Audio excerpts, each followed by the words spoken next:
Hey, what's up, man? Hey, what's happening, Andy? Not much, just hanging out at the house. Uh, my condolences about your tomato plant, man. That sucks. I appreciate that. It does suck.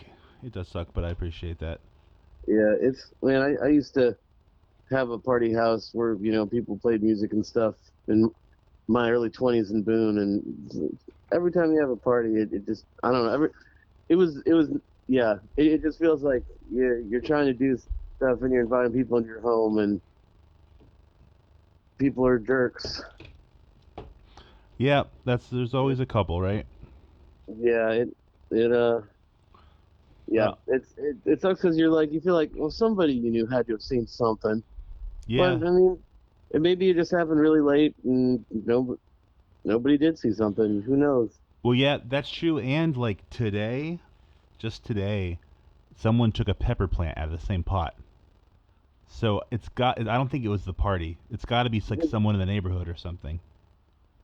Yep, that could also and I mean you guys have some crazies on that road anyway, right? Like there's been weird stuff that happens on that street, Yeah, someone was murdered like a block or two down. right? And So who knows? And people will walk by from time to time. Usually, I mean, everyone's nice that I've met and talked to, but someone is systematically pulling my plants out of that pot, and it's weird. It's yeah, weird. it's I mean I guess you could take it as a compliment. Yeah, They're enjoying your produce. yeah. They think, oh, that's a good plant. I should have it. Yeah. I hope that they actually are like taking it and planting it. That would make me happier than them just ripping it out of the ground and killing it. Right, yeah. That's just senseless violence as opposed to, maybe somebody's in need and Needs, at least you can tell yourself that. yeah. They at least It's appreciate the pepper plant and hopefully the tomato plant. I mean, it wasn't my nicest tomato plant, so who knows? well, they had a good eye for it. Yeah, Yeah. yeah, exactly. So how are you doing? I'm doing all right. I'm just getting through the work week. Mm-hmm. Uh yeah, trying to get together uh loose odds and ends for I got a hernia surgery next week on Oh shit, Monday, really? so yeah, it's I don't know. It's one of those things where it's like a lot of dudes I've talked to. It's hernias are pretty common. Did you Um, like lift something too heavy, or how did that happen? I think I just coughed too hard one day. It was on my belly button. Like went from an innie to an outie, and Oh I shit. just when I coughed, it happened sometime over the pandemic, and Oh, has it been giving you pain? uh, not a whole lot, but it's definitely it feels uncomfortable to cough. Like Mm. it's like you feel stuff come through the hole, and it's I hear of nightmares for people who you know, they've let them go for years without a problem, and then something gets twisted up, and then they're in a lot of pain and Oh yeah. almost die. And I figured, like, I've got insurance. I had a surgery earlier this year, so I'm pretty much at my deductible. So it's now that I've got the card punched enough times, I could get some freebie stuff. It's time to try and load up on whatever I can get. And Oh yeah. yeah, man, this healthcare. It's It's even when it's it's there, it's it's annoying. thoroughly unpleasant. That's so true. So true. So, yeah, the way that this is gonna work is I'm already recording this. I'm just gonna keep recording it, Okay. and I'll transcribe it as best as I can, word for word, before we put it into print. It'll come out on the first of the month. In your case, that would be September 1st. And Oh, then very cool. I'll put up the audio on the issues YouTube channel the month after that, and I'll tag you both times. Oh, okay, Yeah, that works for me. hell yeah, Yeah, thanks for interviewing me, man. I uh, appreciate it. absolutely. So let's start easy here. What's your name? My name is Andrew Edwin Lame. Uh, Oh, Edwin, really? yeah, middle name Edwin. It's from my grandpa on my mom's side. Uh, Cajun. Nice. So it's a family name that's been been coming down from that side for I think at least a century or so. They bring that food in your family then? If you got that background, you got any Cajun food cookers? Yeah, yeah. My grandpa and my mom still cooks some of his recipes. Like jambalaya, Oh yeah, shrimp creole. Those are the big ones. Um, Basically just how to make a roux, and then base have that as a base for different stuff. yeah. I had Yeah. some awesome etouffee in Lexington, Kentucky. Oh, nice, Yeah. nice. Yeah, So is that yeah. your Those were background mostly? Is Cajun, New Orleans, Louisiana? that. Yeah, that's my mom's side. The other side of my family, my dad's side's from Idaho. Hmm. Uh, yeah, mostly I think mostly Scotch Irish on that side. Yeah. Yeah, so we think lame is like a bastardization of Mac lame at some point. I see. Um, yeah, where the Mac got dropped. That's the best guess. Tell me about this Idaho. Have you ever been out there? Yeah, yeah. My dad's side of the family uh grew is from Lewiston, Idaho, which is on the border of Idaho and Washington, like where the Snake River is the border, and it's on the Idaho side is Lewiston, on the Washington side is Clarkston because it's basically the end of where Lewis and Clark's expedition was Oh across shit. the country.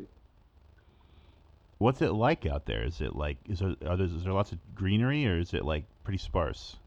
Yeah, Lewiston's in a valley, so it's even though it's really close to the mountains, it stays pretty temperate most of the year. Mm. Um, it's the heat's the opposite of this eastern North Carolina heat we got here. Mm. It'll be like 105 degrees out there and feel like 90 degrees here. Yeah. Um, and yeah, it doesn't like there'll be snow all over around the town, but then in the town it generally stays. They'll snow but melt because it stays warmer in the valley. So Okay. it's really beautiful all year round. Nice.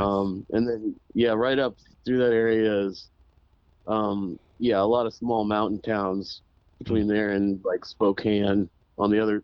If you keep going north and a little west towards the Washington side, but yeah, my grandparents had a trailer up in the mountains where it was yeah beautiful, like huge mountains and yeah tons of forest and wildlife like moose and things like and bears and stuff. That's cool as shit. Yeah, I got a friend out in Spokane, Vincent. He's a poet. He actually has he's gotten stuff that published in issues before. But yeah, I'm really interested. Anything between like Spokane and like maybe like Butte, like it seems like the most foreign part of the country to me. Like even Hawaii and Alaska somehow seem less foreign to me than that inner northwest area. It's got like some kind of quality of I don't know. It just seems like a land forgotten or something like that to me in my head. I don't know if that makes any sense. Yeah, it definitely it feels pretty magical. Like it definitely it in visiting there in my youth made me want to be live around mountains. It's one of the reasons that when I graduated high school that I went to App State Oh hell yeah, was it in being around mountains. It feels magical. absolutely. You know, it, What did you major in App State? I majored in computer science but did not graduate. Ah, I Um, see. like many people who attend App State, I ended up uh, partying and then just becoming disaffected with education and just wanting to pursue music and stuff and so yeah I was up there for 5 years. I attended school for about three and a half, and then just worked jobs at bars and record store for a while and restaurants and got into debt for a while and Gotcha. finally my band broke up and I moved back to Fayetteville and went to community college for a couple of years and got a like an information security associates. And Nice. So tell me about this band that you just said broke up. What was the name of that band? oh man, it was called Nomotai, Nomotai, and it was like my friends had a band uh that was a made up word, so I was like, oh, I'll make a made up word too. It was, you know, Yeah. it in 20 years of hindsight, it was like they were my friends that they started making music a little before me, and I was a little jealous and I copied it. Okay. Yeah. You Well, know, I mean, it's when you're yeah, young. yeah, yeah. I was 20, 21. It Yeah. was yeah, but it was like I was trying to make a metal band in Boone, which is a little easier now. At the time, there was like I think one hardcore band and us, Yeah. and it was my I still friends from a reggae band, the rhythm section for a reggae band because they liked Tool, and I was like and I said I can work with that, and Oh yeah. uh, this is yeah, and uh, yeah, we it was I at the time and was really into stoner doom metal and Black Sabbath and stuff, and uh, one of my best friends who like founded the band with was the other guitar player, and he liked lots of grungy stuff Yeah. and thrash metal, and it was yeah. So it was just it was just kind of like my first real band where I got to have some heavy direction to it, and it was it was fun. Um, Yeah. That yeah. sounds really interesting. Now, what's when did you start playing the sort of music you're playing now? Uh, probably, gosh, probably at this point, I'm thinking uh about eight, 8 or 9 years ago. Oh wow. Um, yeah, I mean, I was playing in punk and metal bands, and really was doing that up until about the pandemic was the last one I was in. That one broke up. Yeah. But it just I think I was like early 30s at the time, and it was starting to get to the point where I just keeping bandmates and stuff was hard, and Fayetteville's kind of a transient town anyway, so that half the town flips every 5 years from the military. Oh yeah. And my friends I was playing with were getting older, and I Sure. just I wanted something that I could just do, and also like a lot of like old white dudes, that grew up with heavy stuff. Like, I think it's become kind of a cliche. Well, it's cool. It's like for a while the cliche was you did metal, and then you eventually started getting into country music, and I think that's finally like the new cliche is more like yeah. I've heard I've seen this joke online where uh, it's kind of the new cliche is the you start off in metal and then you become a avant-garde Uh, electronic, you know, sure. anything that's one person. It's the Right. older you get, the easier it is to just like, you know, Yeah, definitely. control your. I mean, even when you're young, it's easier to control your destiny the less people are involved in your music. Um, That's just a fact.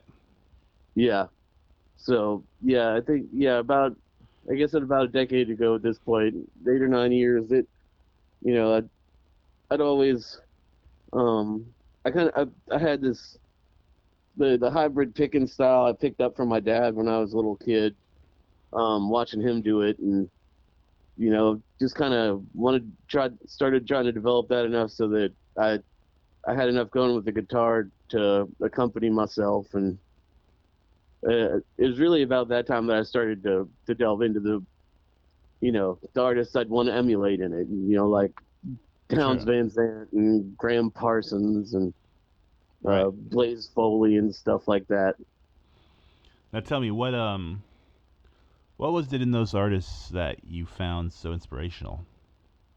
Um, I think there was a tendency, especially with Towns Van Zandt, along Graham Parsons too, where it was just, you know, my uh, where there was a sadness and an acceptance of death and a discussion of death, but that the song still made me feel happy. You know, like where it was Mm. they were kind of feeling sad for you through their music in Yeah. a cathartic, therapeutic kind of way. Uh, it was, yeah, especially the time. Like my father had just passed away, and um, he was he was we I liked him pretty good, so it was like it was that's that's the thing with with anybody. It's like when they die, it really it only sucks if they're good people. You know, Mm, that's true. it's so it's like the better they were, the more it sucks. But you'd rather have that than to have them be shitty. So it's That's true. um That's true. yeah. But anyway, it was like I think dealing with that death and the feelings I was feeling at the time, the music was really the way it expressed, the fact that, well, the death is coming, and the way to accept, and whether you accept it or not, so some amount of acceptance is probably gonna make the time you have here better. I feel that. I feel that. So do you work those feelings into any of the songs that you write? Yeah, I think death ends up in a lot of my songs. Um, like there's a sometimes live there'll be like a stretch of 3 or 4 songs where I'll be like, this song is about this and death, like Hmm. this is about trains and death, and this song's about love and death, and it's kind of it's one of those things where it, I at this point I try and not write about it on every song, but I don't know, it's also, good songs are songs people relate to, and I mean, that's the one thing that everybody can relate to, is that they're gonna die. I Hmm. mean, you're not guaranteed love in this world. You're not guaranteed that you're gonna fall in love, or have a family, or make money. Yeah, you're pretty much just guaranteed that you're gonna die. So that's really the most universal. That if you're aiming for a big audience, that's the biggest audience you can aim for. Hmm. What's interesting about it though is even though everything that you're saying is true, it's something people actively try to not think about. That's true. You know? It's true. Yeah. It it, it really, yeah. I'm leaving out a few factors here, and like a lot of people don't listen to music to think, and even if they do, it's you have no obligation to think about that. Well, yeah, it's just no. So I mean, well, I do think it's important to bring it to people, even if it makes them uncomfortable. What do yeah. you what now? Why do you think? Did you have any tragedy in your own life that sort of made you very conscious of your own mortality? Yeah, really, it was just my father's passing. I was I was raised spoiled rotten, Mm-hmm. upper middle class kid. Yeah. Yeah, you know, uh, yeah, the most angst I had was not having any angst. Mm-hmm. You know, uh, so yeah, things were pretty easy for me growing up. I was a smart kid. I did good in school. By the end of high school, I figured out how to make friends. It Right. and into college, it was so yeah, I really was not very self aware, or and really like not very self aware of other people's struggles. So uh, it But you did um end up interested in this common factor that it's a struggle that everybody has, which is passing away of people. yeah, I think early on, I think this was advice from my dad, was that if you want people to like you, to listen to them. Mm. It it's and I definitely I've always wanted people to like me. It's I think I don't think that's a flaw of every artist, or not even necessarily a flaw, but I think craving you know wanting to be liked, and I'm craving acceptance from your peers. You know, I think it's true too. I think even the most avant-garde performance artists, or like the craziest, most outrageous punk rockers from back in the day, they didn't want to be loved, but they still wanted that attention. They still wanted yeah, they wanted you to know that they didn't want to be loved. You know what I yeah, mean? they wanted whether it was accept like validation, something they wanted they. I mean, They they wanted wanted the people at their shows. right. They wanted someone to witness what they were doing. Hmm yeah, it's really it's it's the only it the you being in other people's minds is really that's outside of like having you passing on your DNA through kids. Like that's the only way you're really passing yourself on at all. So it's It's true. uh And if you do a good enough job of it, it's probably more effective than having kids. If it's like, if you're the person, if you're Ernest Hemingway or Francis Ford Coppola or something, like if you're making like some kind of art that imprints people so deeply that yeah. people still talk about. I mean, that's your If you wrote the Epic of Gilgamesh, right, right. you really hit the jackpot there. That's the better example. That's good. um, okay, so for my second question of the interview, uh, what is your project name? What do you go by? I I mean I was blessed with a pretty great last name, so Andy Lame is the project. Um, Oh yeah. yeah, I I've, I never wanted to do it enough to get it off the ground, but I've always joked it would have been, like in the age of like hair bands, Mm-hmm. where there were so many like last name bands like Oh yeah. Van Halen, Bon Jovi, Yeah, uh, yeah. Dokken. Lame would have been a great one, Lame. just just lame. It also Yeah. kind of sounds like it would be like a '90s alternative band name, Yeah, it does. It sounds like like like it would have like someone that would open for the Smashing Pumpkins or something. or like a side project of dudes from Tad and Mudhoney or Yeah, lame. yeah. That's great. That is a lucky name.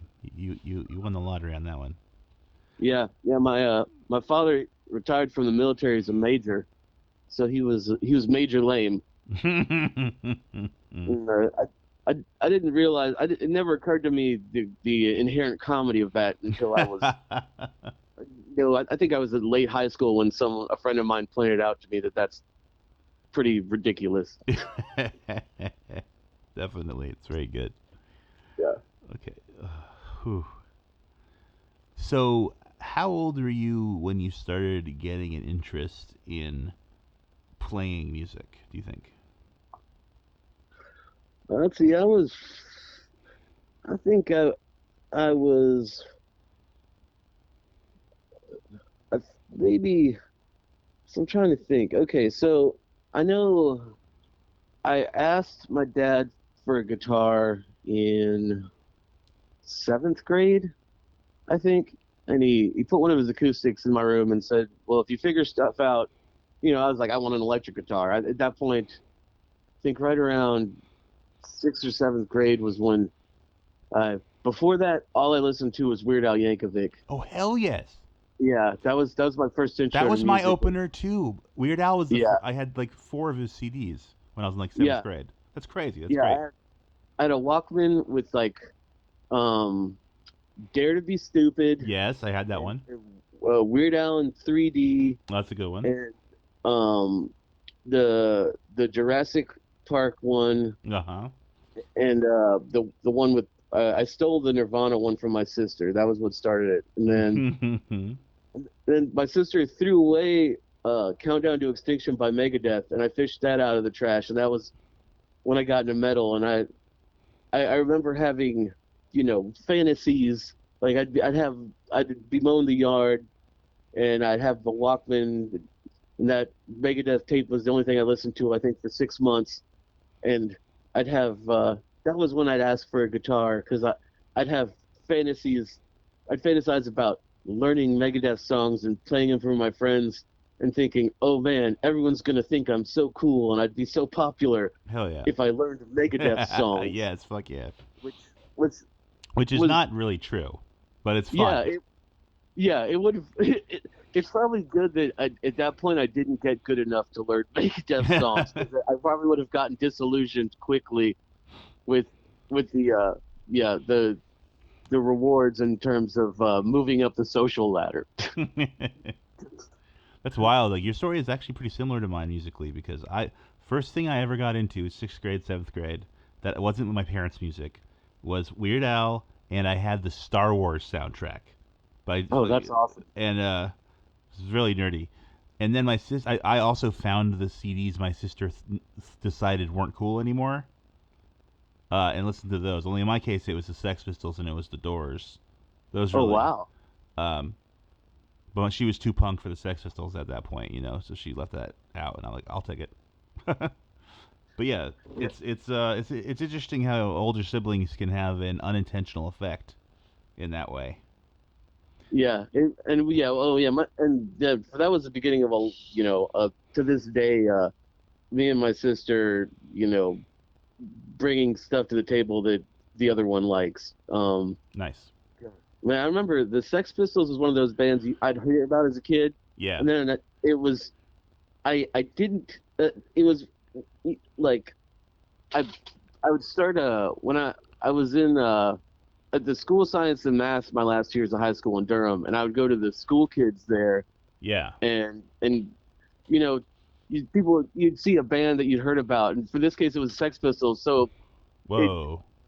I was like, oh, I'm gonna buy the Sex Pistols album, Yeah. but it wasn't Nevermind the Bollocks. It was the other weird one that had The rock and Sid roll Vicious swindle. doing The rock and yeah roll the swindle. Great Yeah. Rock and Roll yeah, Yeah. which is a, a little bit different, It's yeah. It's not exactly the same thing, but it's Yeah, it's really oh yeah, it starts off with like an orchestra and like the spoken word thing, and it's I remember I think I got into I just go to the Sid Vicious the his cover of My Way oh yeah, yeah, because I'd seen it on the Sid and Nancy yeah. uh and movie, and was like, okay, this is cool. Oh but yeah, definitely. Yeah. but yeah, I kind of like didn't go back to them for a long time, Right. because it was, the same thing happened with Slayer because I got uh, the first thing I bought was like their album of punk covers, like Oh okay. Decade of Aggression or something. I can't remember what it was called right now, Nice. but it was it was not it was like yeah, it was another situation where it was what people Yeah. I What's didn't somebody didn't tell me. I didn't have somebody to tell me this is what you need to get to listen to this band. right? And So you just started off with like the album that's basically like the weird B sides album, kind of. yeah, Yeah. exactly. Yep. That's happened to me too. Oh, okay. Well, where do you like to perform? How far have you traveled, etc.? Um, I, I my favorite style show is going, like a 30-minute set at a bar and then hanging out and watching other people play. I also like I love I really like before I, before I got introduced to all you guys with the American Babylon and Mm-hmm. Commodity Fest and all that house show stuff. Those these are really the first house shows that I started playing, and I really like this environment a whole lot. Oh hell yeah. Um, it's you know I like the intimate shows. It's definitely I I've played a lot of shows in front of like two to 10 people, and it's Mm-hmm. uh it's way more fun at a house show. Oh yeah, Uh, yeah, yeah, it's at a bar. It feels bad because I mean, I don't know. I've had a lot of those. Like in Fayetteville, the places I've played the most were over the years were the Rock Shop and the Drunk Horse, and um, a lot of those shows were fun with nobody there because it was. I mean, I was friends with the people that worked there. right. It was just kind of family. So it's yeah. Um, in terms of travel, I haven't done a lot. Um, I think the farthest I've gotten out of North Carolina was a a band I was in. We got down to Alabama a couple of times, and I think I played in Montgomery and Birmingham and Oh wow, Auburn. nice. Um, that was that was cool. Alabama was interesting because it was like half exactly what you thought it was, and then half, being surprised by meeting really cool people that you didn't think were in Alabama. Yeah, that's how I Um, felt when I went down there too. It's like the environment is kind of stifling, but like there are a lot of great people there. yeah, especially like when we got to Auburn, it was, it's kind of like Greenville. It's a college town, but Hmm. it's also like in an area like it's close to like I guess the Florida Uh or huh. closer down towards the Florida area. Yeah. Maybe it's not even that close, but it's we're like there was one of the other bands on the bill that night. They were like near like Muscle Shoals and stuff, which is like that's a small town but with a huge music history in it because of the Muscle Shoals recording studio, which was uh, Leonard Skinner, but also like those guys that the the studio like hired guns there were on a lot of big R&B albums and stuff like that. Um, Is that town on that little strip of land where Alabama is by the Gulf? yeah, I'm gonna pull this up on a map real quick. Because On my there's that laptop. tiny little like part of Alabama that's actually right there on the Gulf. It's Muscle Shoals is actually in Alabama. Let's see. I'm pulling out. I'm pulling. Oh wow, it is. Bum bum It bum is. bum. It is on the opposite side of Alabama. I'm completely It's wrong. on the It's very. nowhere It's on near. the top. Yeah, it is in the top left-hand corner, almost in Tennessee. Well, why the hell would they name it Muscle Shoals? It's on a river. Uh, Oh, is it? Okay. oh man. Uh, it's on the Tennessee River. Watch it. I get. Oh, well, all Well, right. isn't my face red? I mean, I Well, you always had thought the right Muscle idea. Shoals was You near just, the exact it opposite was still side. water. It was still water. Yeah. Well, yeah, but yeah, that so. And where the hell is Auburn? Okay, Auburn is nowhere near the. Oh, Auburn is. I'm leaving all this in, just so you know that. Hey, This is good that's stuff. fine. That is fine. I have been wrong plenty of times. um So let's refocus here. Do you have any recordings, or are you planning on having any recordings? I've got some self-recorded stuff up on my Bandcamp right now. I've been putzing around on getting the album out the last couple of years, and finally, the the biggest issue for me is I I am not a strong singer. Mm. I and it's rec- and recording yourself, recording your being your own audio engineer just sucks. Mm. Like having to punch in, punch out, do takes, and then decide by yourself whether the takes are good enough Mm.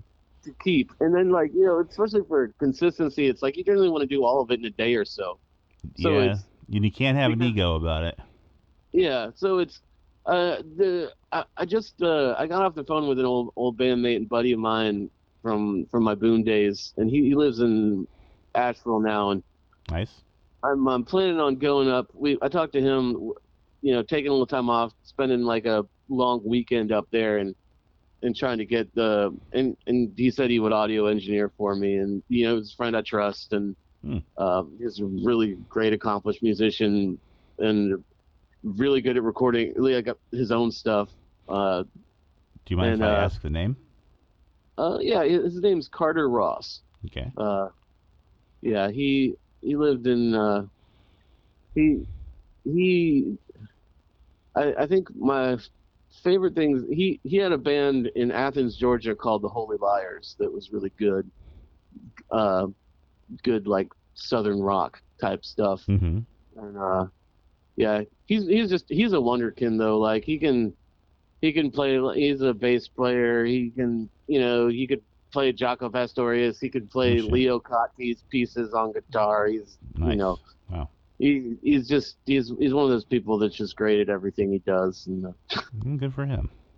yeah, he's he played bass in at, at one point in my metal band in Boone, and he was the best guitar player in the band. Which Mm. Mm. It's like when someone on a football team, like when a tight end becomes like a third string wide receiver or something. Like he's the yeah, best. He's great at guitar, but you have him playing bass.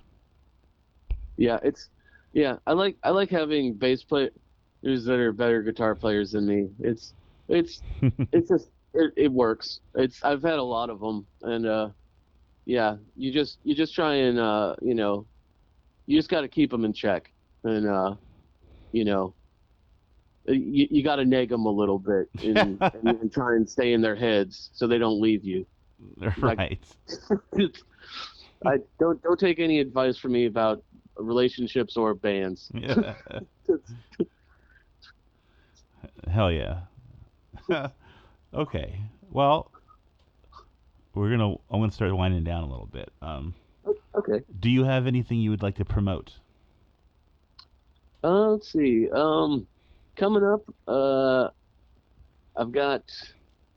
Well, it'll be by the time but the day before this comes out, I'm playing at the Monstercade in Winston-Salem, Nice. and then first weekend of September, I'm playing Bucket Fest at Panther Lake, which is Hell yeah. the which is some of my Eastern North Carolina favorites, Spider Bucket. They decided to put on a Labor Day festival that's you know they I I will think be in it's attendance. very much. I'm gonna buy tickets Yeah, for that. yeah. I mean, it's very much I think inspired by the one you did there last year. Mm-hmm. Um, that was where I met Spider Bucket. Hell yeah. Yeah. So yeah, that'll be fun. And yeah, I'm I'm playing the happy first someone night. took that up. The fall festival at the lake. I'm happy that someone younger than me decided to do that, and that's why I want to support them by going out there and buying a ticket too. So it's cool. Yeah. Yeah. Then and there's um we've been promoting heavily the amount of free hugs that will be passed out at Bucket Fest. You're So yeah, and I not think going to charge for them? no, these are free hugs, tax deductible. Oh hell yes. Yeah, yeah, and if you give me a hug, I will give you a receipt. So that I hope that's you can true. claim those hugs. I hope that's I true. really, I yeah, have to show my accountant. yeah. I need to now. I really kind of want to print up like some receipts for that now. It's a, Last that's year I had my Werther's originals. So this year it can be hug receipts. that's a yeah, that's a work related deduction for me if I go out there as part of issues to report on it. If I get a Yeah, hug, that's a work related deduction. That's the IRS. That's got to be worth at least like a quarter or something. yeah, yeah. Exactly. It adds up. Every Um, little bit. yeah. You want to claim every single one of those hugs. Yeah, yeah. I think actually I'm. It's been a few months, but your room. I'm might be playing October 18th at your house. Uh, Yeah, I think we did. We have started the process. Yeah, Ed Wilcox, who's an amazing drummer from Philadelphia, and who incidentally is how I was able to meet Sun Ra, which was really great because he used to play with him. Oh wow. Well, I met Marshall Allen because Suddenraw's dead, but the leader of the Suddenraw Orchestra. But yeah, he's going to be the drummer is going to be playing that day, and then we'll have you, and we've got some other bands we're looking into as well. I think it's going to be pretty cool. Yeah, that sounds awesome. Yeah, I'm excited. It'll be my first time back since AMBAB, which was Mm, which was great. mm-hmm. Very much so. And then, all right. So last question is there anything you were hoping to talk about that I haven't asked you about? Hmm. Uh, not really. I think it's been a pretty good interview. I Yeah, I don't really have any insightful questions off the top of my head, but yeah. But I will say I'm once again like big fan of commodity fetish and everything you've been doing, man. Really enjoy these American Babylons. Hell yeah.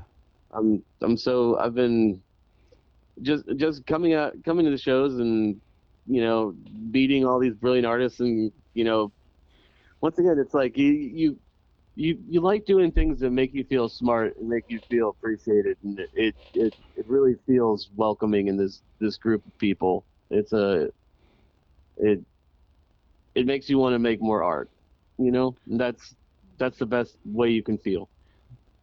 Absolutely. Well, thank you for the interview. Yeah, once again, thanks for interviewing me. Yeah, can't wait to see the issue. It'll be out September 1st. I will talk to you later, Andy. All right, thanks again, Ryan. You have a good night. You too. Bye All right, bye. bye.